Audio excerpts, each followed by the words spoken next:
Hello everybody, my name's Alex Ross, and if you've got a Bible nearby, I'd love it if you could turn to 1 Corinthians chapter 1, and I'd like to read a few verses just to start us off. Verse 20, "Where is the wise man? Where is the scholar? Where's the philosopher of this age? Has not God made foolish the wisdom of the world? For since in the wisdom of God the world through its wisdom did not know him, God was pleased through the foolishness of what was preached to save those who believe. Jews demand miraculous signs, and Greeks look for wisdom. But we preach Christ crucified, a stumbling block to the Jews and foolishness to Gentiles. But to those whom God has called, both Jews and Greeks, Christ the power of God and the wisdom of God." The cross is undoubtedly the major symbol of Christianity. If you want to go to St. Paul's Cathedral in London, as you arrive, you will see the huge golden dome dominating the building. Then once you're in the cathedral, you begin to see that the cathedral is built in the shape of a cross. And as you begin to walk around, there are a number of side chapels, and the cross is prominently displayed in all of them. Go downstairs, and in the crypt you will see famous men. Duke of Wellington, Christopher Wren, Lord Nelson, their coffins are all there. And on their tombs are embossed the cross. If you go to a service, sit down, look at the wonderful east window, you'll discover it's in the shape of a cross. When the service starts, the choir walks in, someone will be carrying a cross at the front of it, and they may well be singing "When I Survey the Wondrous Cross." The service is also likely to be a communion service centered on the cross. Why is this? Why is it when you go around the world you find the cross and Christianity so inextricably linked? Goes right back to the New Testament. 1 Corinthians chapter 2, verse 2. Paul says, "I resolved to know nothing while I was with you except Jesus Christ and him crucified." Why had the cross become so central to Paul, the great first century apostle? Why is the cross the symbol of Christianity? Well, interestingly, Paul picks up a very interesting idea there in 1 Corinthians 1. He says that the cross is the wisdom of God. And the word wisdom comes up in these verses 27 times. Why is wisdom such a big issue for Paul? Why does Paul link wisdom so closely to the cross? Well, you may know Corinth was a major intellectual city. It's reckoned that at this time it had replaced Athens as the intellectual capital of Greece. And Corinth was the natural break between East and West. And travelling teachers were always coming through Corinth with their new ideas. And what they taught came under the umbrella of wisdom. They were clever, logic-chopping men, and they charged large fees. So Paul and the church could easily have been called another wisdom group. And Paul is wanting to show that Christianity is very different to worldly wisdom. Look at verse 20 there. "Where is the wise man? Where is the scholar? Where is the philosopher of this age? Has not God made foolish the wisdom of the world?" Now, Paul mentioned there the three leading members of the intelligentsia, but he undermines each of them. Where is the wise man? He was the expert. He was the one who was recognized for knowing so much. But what the expert doesn't know is that the solution to the major problems of our world is found in the cross. And then he asks, where is the scholar? The scholar is the one who's given his life to study and to excellence. But what he doesn't discover is that it is at the cross God can save people. And then Paul asks, where is the philosopher?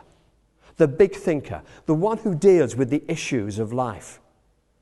Paul says that really the academics don't solve the basic issues of life on planet Earth at the moment. That was true in the first century. It's still true in the 21st century. In fact, some of these academics mock Christianity. A.J. Eyre, who later became Sir Alfred Eyre, was an Oxford philosopher.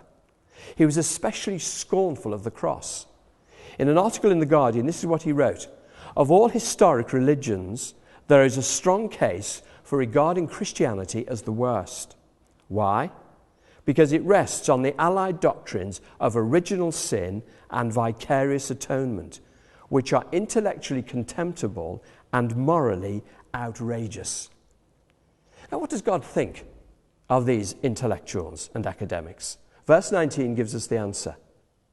It is written, I will destroy the wisdom of the wise, the intelligence of the intelligent I will frustrate.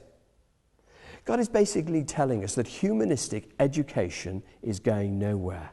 They have no future because they are not part of God's solution to our world. But then there are academics. What about Professor Joad, who was a lifetime atheist, but he wrote this as he approached the end of his life. The nature of the spiritual world must remain unknown by reason. Intellect can light up only a small area of the universe. Now, it's very important for us to recognize that worldly wisdom has its limitations because we respect academics. I mean, that's true, isn't it? If you're in a family, you want your children to go to the best schools. You want them to get to the best universities. There's nothing wrong with that.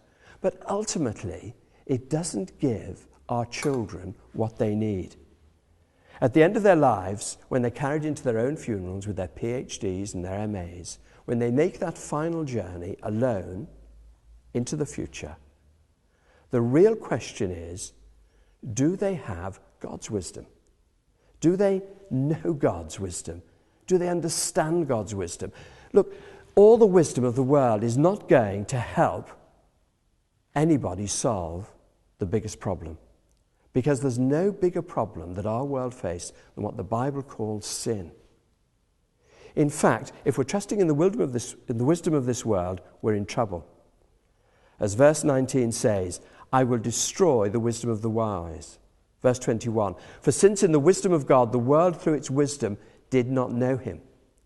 So you may be saying, okay, the world's wisdom doesn't work. What is God's wisdom? According to Paul, the cross is the wisdom of God. Verse 22, Greeks look for wisdom.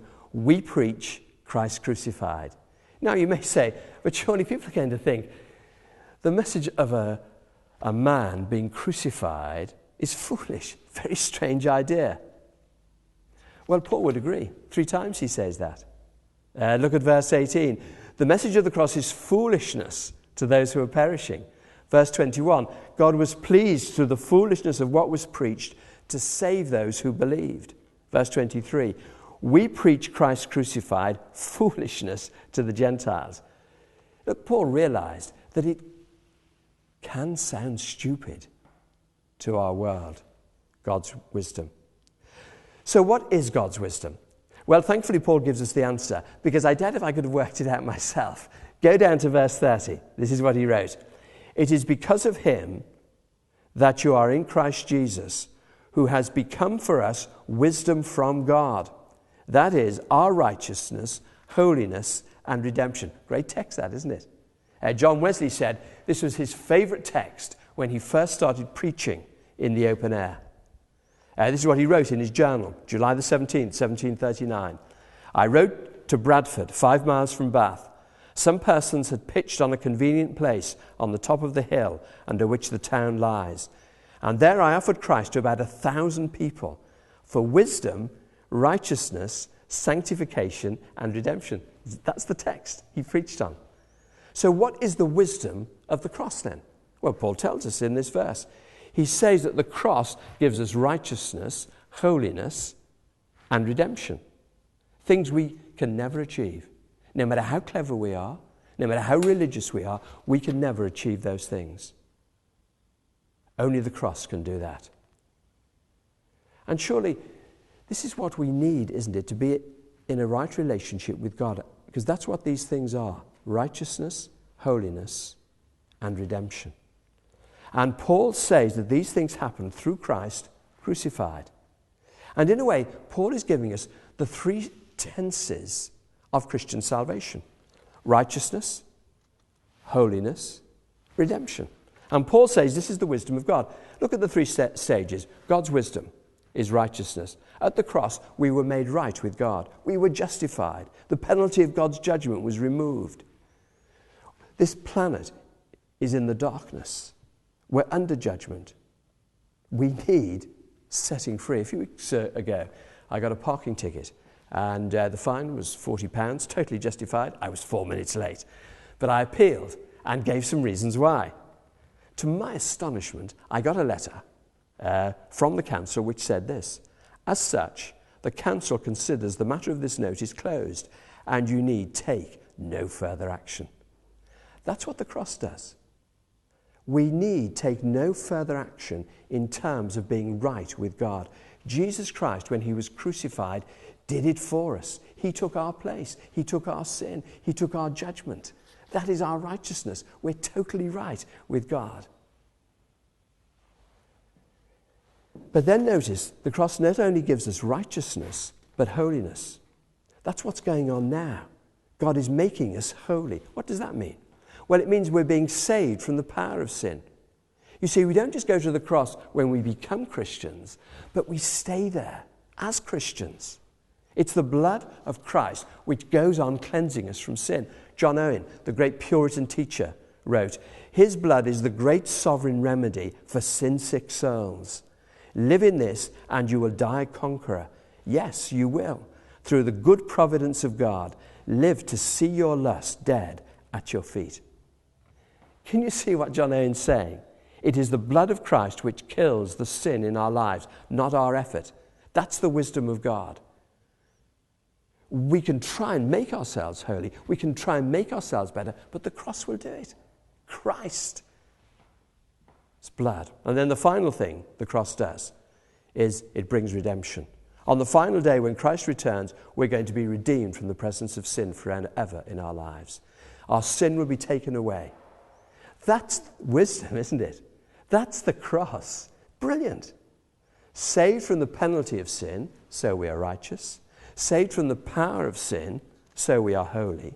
And saved from the presence of sin, so that one day we will be redeemed. You can see why the cross is God's wisdom. You can see why the cross has become central to Christians, why Christians love the cross.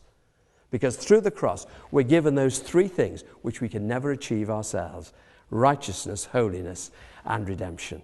What more do we need? God bless you all.